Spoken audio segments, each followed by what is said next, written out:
Hi, I'm Phil Escamilla, and I'm the Associate Singles Pastor at Bayside Church.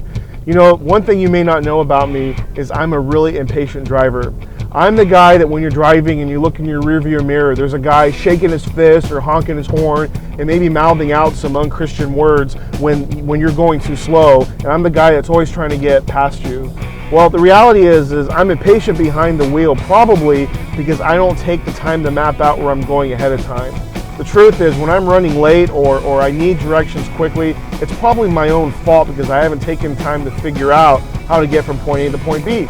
So sometimes what I'll do is I'll sit down at the computer and I'll map out where I'm going ahead of time. Yeah, I know guys aren't supposed to ask for directions, but sometimes I give in and do it.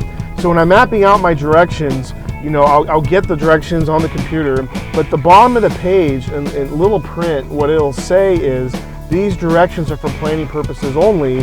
The driver should still expect unexpected obstacles or events.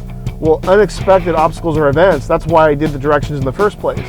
But the idea that somehow I would get from point A to point B without there being some kind of obstacle or unexpected event, really, when you think about it, it's a fantasy. I mean, why should I expect there not to be difficulty? In fact, in the Bible, Jesus doesn't give us any guarantees either. In fact, in the Bible, Jesus says that in this world, we'll have trouble. But then he also says to take courage because he's overcome the world.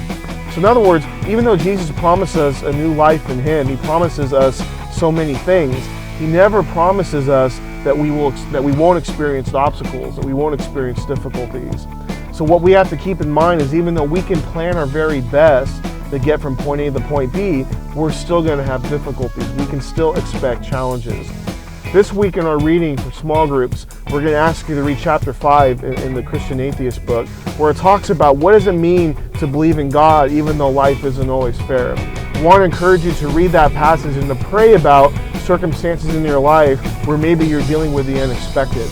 May you know that God has plans not to harm you, but plans to prosper you, and plans to give you a hope and a future. And may you know that even when life doesn't seem fair, that God truly does have a plan and a purpose for you. Have a great week.